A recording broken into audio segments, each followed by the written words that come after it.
Hello students, welcome back to the channel. आज करेंगे maths class 8th chapter 4 quadrilateral. Figure it out के question है page number 108 पे। Question number 1 से लेके 8 तक हमने लास्ट वीडियो में किए थे। आज की वीडियो में देखेंगे 9, 10 और 11। तो क्वेश्चन नंबर 9 है हमारे पास, what type of quadrilateral is one in which the opposite sides are equal. ये जो क्वाड्रिलेटरल हमें गिवन में है वो किस टाइप का क्वाड्रिलेटरल है जिसकी हमें क्या दे रखी है, ऑपोजिट साइड्स इक्वल दे रखी हैं। तो देख लेते हैं सोल्यूशन में कैसे करना है। We have ABCD is a quadrilateral. हमें क्या गिवन में है, ABCD एक क्वाड्रिलेटरल है जिसकी ऑपोजिट साइड्स क्या हैं, इक्वल हैं। तो हमने क्या किया, जॉइन AC। सबसे पहले हमने AC को जॉइन किया तो हमारे पास दो ट्रायंगल बन गए ABC एंड ACD। तो हम क्या करेंगे, इन दो ट्रायंगल्स को कॉन्ग्रुएंट कर लेते हैं सबसे पहले। तो इन triangle ABC and triangle ACD, जिसमें हमें क्या गिवन में है, AD बराबर है BC के और AB जो है वो CD के बराबर है, ऑपोजिट साइड्स इक्वल है। उसके बाद ये जो AC साइड है वो कॉमन है। देयरफॉर ट्रायंगल ABC कॉन्ग्रुएंट होगा ट्रायंगल ACD के। रीजन क्या आ जाएगा, साइड साइड साइड। अब साइड साइड साइड से हमारी ये दोनों ट्रायंगल कॉन्ग्रुएंट हो गए।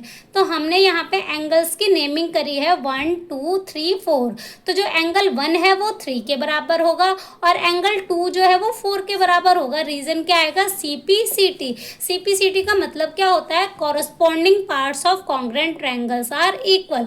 कॉन्ग्रुएंट ट्रायंगल्स के कॉरस्पॉन्डिंग पार्ट्स क्या होते हैं, इक्वल होते हैं। तो इसलिए जो हमारे एंगल्स हैं वो इक्वल हो जाएंगे। अब ये जो हमारी AC साइड है वो ट्रांसवर्सल है AB एंड CD के लिए भी, और उसके बाद BC एंड AD में भी क्या है, ट्रांसवर्सल है। तो हमारे क्या बन जाएंगे, अल्टरनेट बन जाएंगे। 1 बराबर होगा 3 के, सिमिलरली 2 इक्वल होगा 4 के। तो ये हमारे अल्टरनेट एंगल इक्वल हो रहे हैं।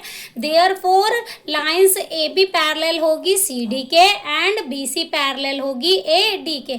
अगर इसकी ऑपोजिट साइड्स पैरेलल आ रही हैं, hence the quadrilateral ABCD is a parallelogram.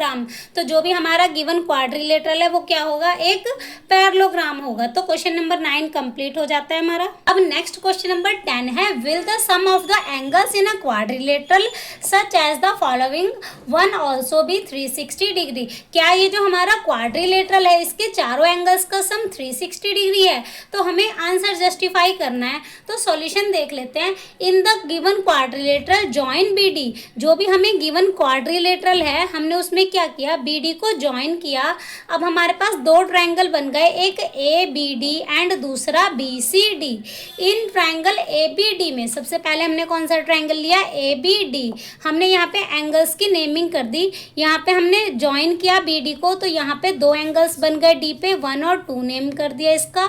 उसके बाद जो हमारे B पे दो एंगल बने उसका नेम हमने क्या लिखा, 3 एंड 4। अब इन ट्रायंगल ABD, ये वाले ट्रायंगल में ट्रायंगल 1 + 3 + एंगल A, ट्रायंगल के तीनों एंगल का सम क्या होता है, 180 डिग्री।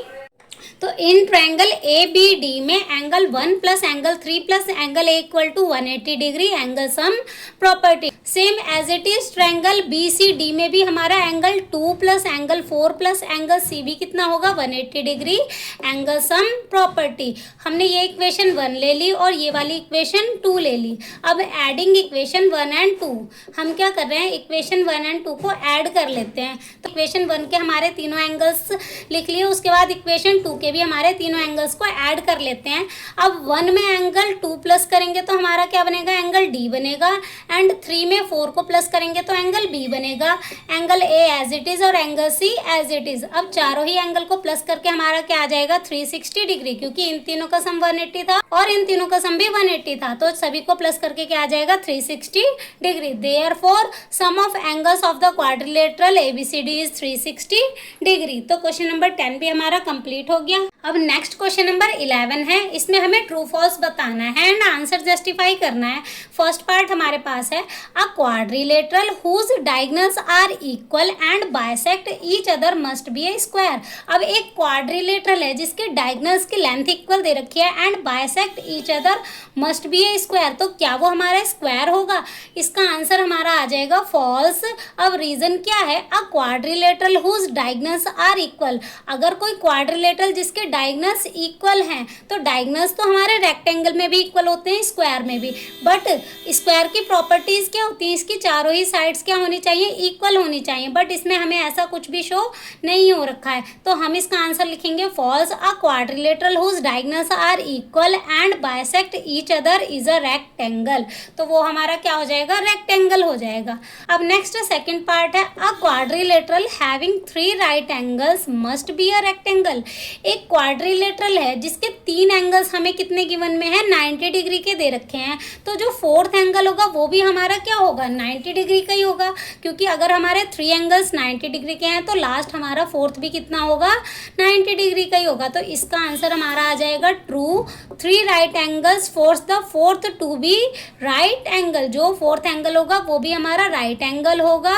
अगर उसके चारों ही एंगल राइट एंगल हैं तो जो हमारी फिगर होगी वो क्या होगी, रेक्टेंगल होगी, तो इसलिए हमारा इसका आंसर क्या आ जाएगा, ट्रू आ जाएगा।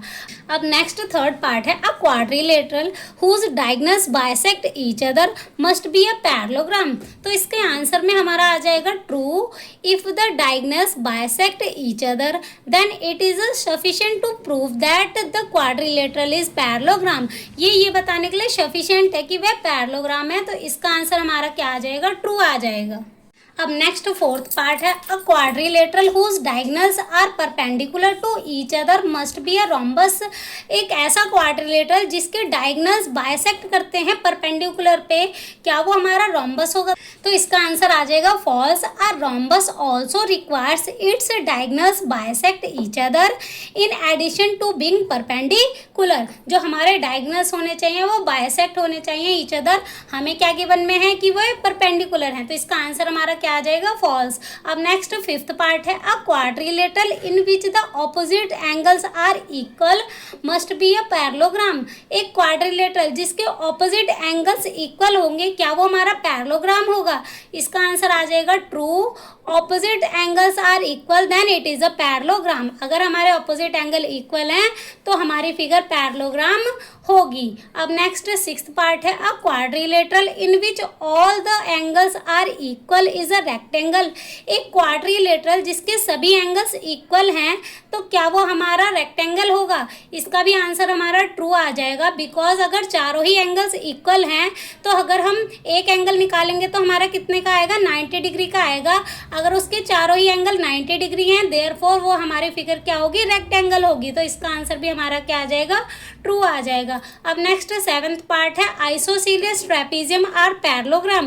क्या आइसोसेलियस ट्रेपेजियम हमारा पैरेललोग्राम होगा, तो इसका आंसर हमारा फॉल्स आएगा, क्योंकि जो आइसोसेलियस ट्रेपेजियम होता है ना उसमें क्या होता है, हमारा एक पेयर तो पैरेलल होती है और दूसरी जो नॉन पैरेलल साइड्स होती हैं वो इक्वल होती हैं, वो पैरेलल नहीं होती, इक्वल होती हैं, इसीलिए हमारा इसका आंसर क्या आ जाएगा, फॉल्स आ जाएगा, क्योंकि जो आइसोसेलियस ट्रेपेजियम होता है उसकी एक साइड पैरेलल होती हैं और दूसरी साइड्स इक्वल होती हैं, पैरेलल नहीं होती है। और पैरेललोग्राम कब होता है, पैरेललोग्राम के तो हमारी जो ऑपोजिट साइड्स हैं वो दोनों ही क्या होनी चाहिए, पैरेलल होना चाहिए, तो इसीलिए इसका आंसर हमारा क्या आ जाएगा, फॉल्स हो जाएगा। तो इसी क्वेश्चन के साथ हमारे page number 108 figure it out के क्वेश्चन हो जाते हैं कंप्लीट। Thank you.